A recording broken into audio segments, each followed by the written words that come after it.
Good morning and welcome to the Daily Connect. My name is Raymond and I'm so glad you could be a part of this time together. We're looking at God's Word. We're seeing where the Lord is leading us, who the Lord is calling us to be.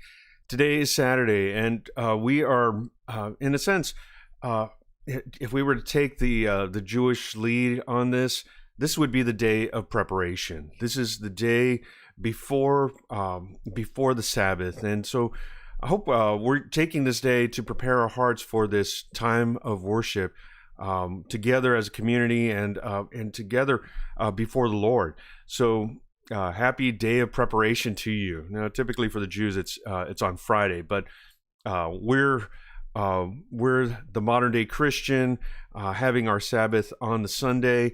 So this is our day of preparation. Anyhow, good morning to each and every one of you. Thank you so much for joining on this journey through the book of Numbers. And it's been a great journey so far. We've been learning a lot about organization around worship, and today is no exception. We've seen things about this rebellion towards God and how God dealt with it. We've seen opposition outside of the nation of Israel and how God dealt with that. Let's take a look at how God deals with, in this case, a holy war and the plunder that is brought back in, and really not just about the plunder, but about everything coming back into the community. So with that, let's go ahead and dive right into it. Let's grab something warm to drink, grab a comfortable chair, and let's open up our Bibles to Numbers chapter 31, and let's see what the Lord has to say. Again, we're going through the book of Numbers, and I titled this, Purified Before Entry. Purified Before Entry. Numbers chapter 31, verses 1 through 12. We're talking about cleanliness and holiness for all. And this passage would make a lot of sense if we take into consideration a lot of other things that have been mentioned earlier on, whether it's in the book of Numbers or in the book of Leviticus. But let's get into it, and I'll share a little bit along the way. Starting from verse 13. Moses and Eleazar the priest and all the chiefs of the congregation went to meet them outside the camp. And Moses was angry with the officers of the army, the commanders of thousands and the commanders of hundreds, who had come from the service in the war. Moses said to them, "Have you let all the women live? Behold, these, on Balaam's advice, caused the people of Israel to act treacherously against the Lord in the incident of Peor.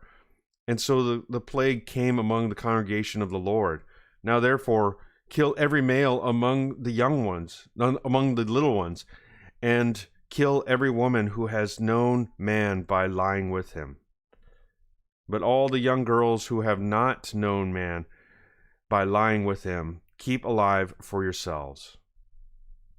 There's a number of things to go over here, so let's start from the beginning. Now, again, the context behind this is that holy war that God waged against the Midianites. Why? Well, that goes all the way back to Numbers chapter 25. Again, how the Midianite women had caused the nation to essentially sin and worship foreign gods. And it was we've come to find out here that it was part of Balaam's treachery, because he was not able to pronounce a curse upon Israel. He decided to go via another route to try to undermine the nation. And so here, the purpose of the holy war, again, just kind of go back to the whole reason why we are in this situation is because we wanted to remove all impurities from a particular region. That's why we wage a holy war. Excuse me. And again, going back to Numbers chapter 25, the adulterous and idolatrous circumstance that was brought about by Balaam, in a sense, through the partnership of the Midianites with the Moabites. And then if we go even further back to Deuteronomy, Deuteronomy is actually the next book after Numbers. But if we look at Deuteronomy chapter 20, there is, you could say, a mandate, an expectation of what happens when the nation of Israel wages a holy war.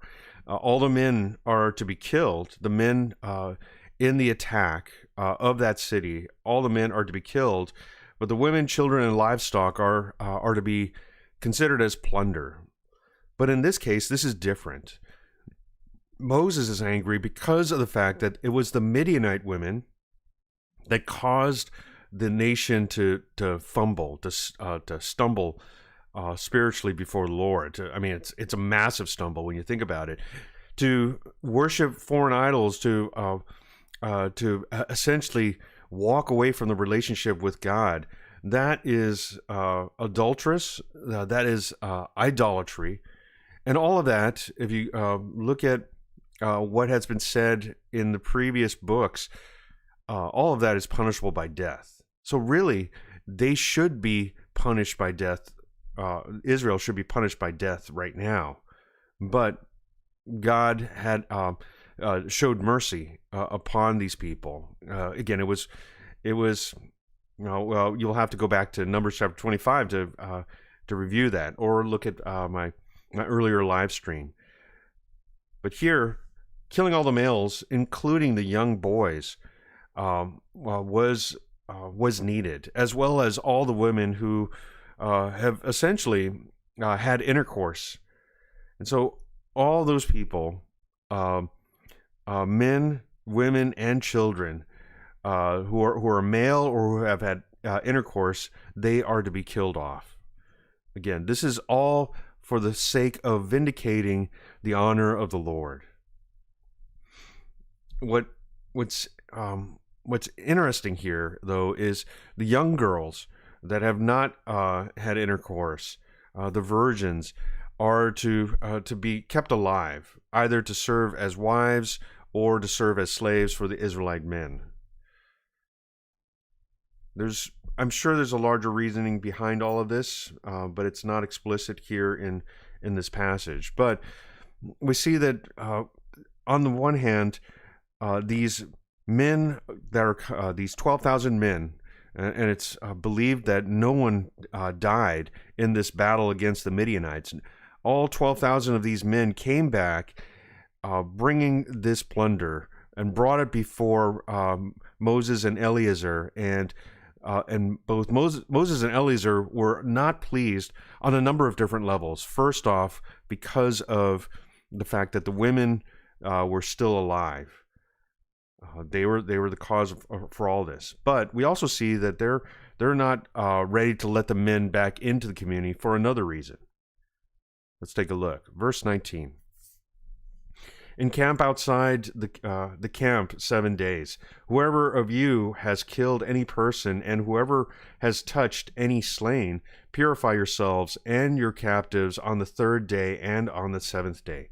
You shall purify every garment, every article of skin, all work of goat's hair, and every article of wood. So again, we're going back to what we read in Leviticus. Here we're talking about observing everything that revolved around cleanliness. And again, these cleanliness rules are in the context of worship. And those are the standards that they are called to uphold coming back into the community from this holy war. So laws around excuse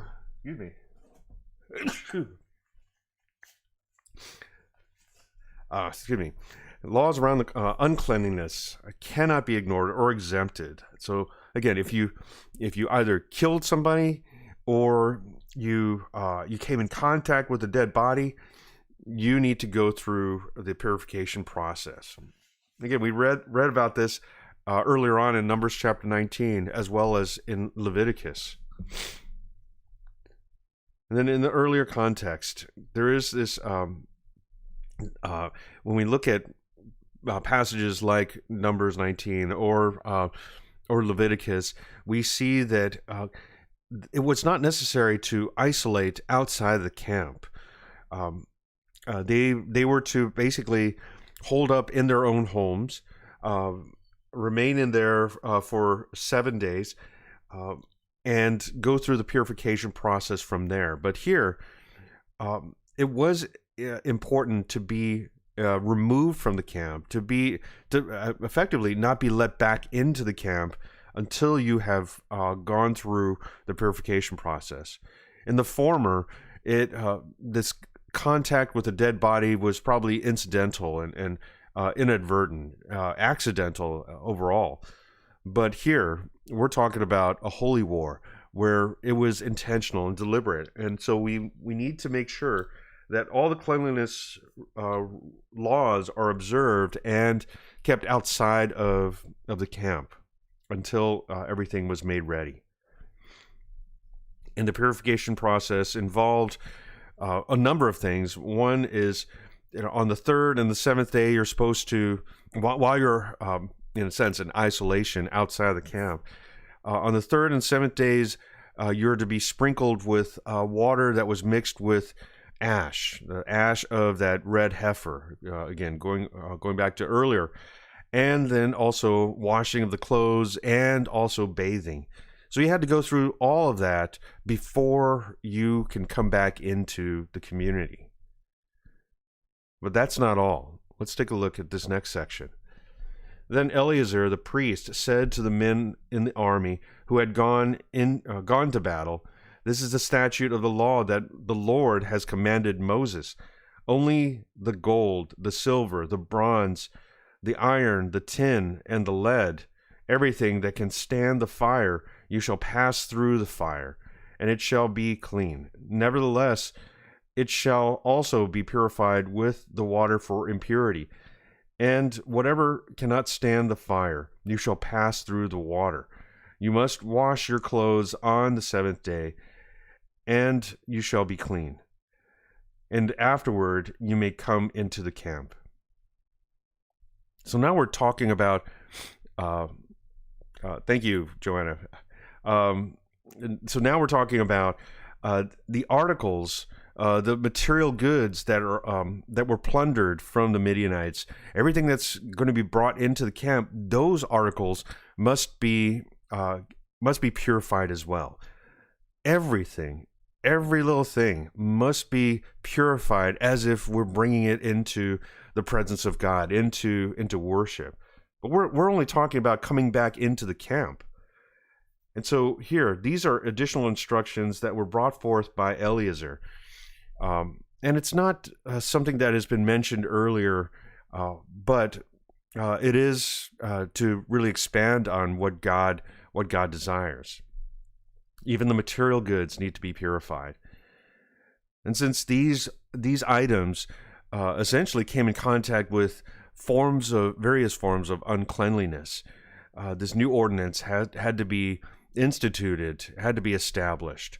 Everything coming back into the camp must be consecrated, must be purified. And this purification process involves one of two ways.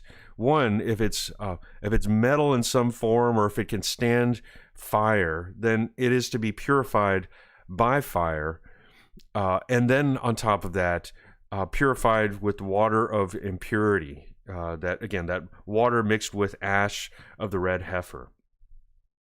Or if it is a perishable item, something that cannot withstand fire, then it is to be washed, purified with water, and then on top of that, washed or sprinkled with that ash from the red heifer.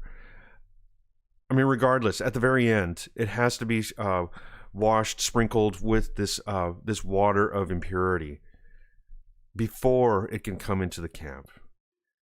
When I look at passages like this, one of the questions that we should be asking is, and this is what I ask of myself, what is the big takeaway out of all this? And for me, I see this: if we're coming back into the community of believers. Bringing it into the modern day context, we have the church, we have the community of believers. When we come back into that to the presence of other believers, we ought to be bringing everything consecrated, right? As if we're ready for worship. Are we doing that when we come together on Sundays? We want to make sure that everything, our clothes, our hearts, our very being, has to be made ready for worship. But do we take that to the next level when we come back into the presence of our small group? Are we coming before the Lord consecrated? And even if it's like a Christmas fellowship, are we making sure that everything that enters into that community is consecrated and made holy, made ready? I think it's important. We don't want to bring the residual of the world and its ugliness and its darkness. And it's not to over spiritualize anything, but do we have that mindset? We want to make sure that everything that we bring into the presence of even other believers, here in this context, they're just bringing it not into the presence of God at the tent of meeting. They're just bringing it into the camp, and they still needed to go through that purification process as if it was being brought before the Lord. What about us? I think it's a really big reminder. Do we take holiness seriously? Do we take holiness seriously? Amen. All right. Once again, thank you, everyone, for gathering together on this early Saturday morning, sharing this time together. You guys are awesome. I really appreciate you giving the best part of your day over to the Lord. I'm a big believer that God is going to bless you because we came together and shared in this time. Thank you to Missy, Joanna, Gabby, Rich, Michael, Jeanette. Thank you so much, everyone, for just your focus, your dedication in just giving this time over to the Lord. Have a great day. I love you guys, and I look forward to worshiping together with all of you tomorrow or seeing you very soon. Take care.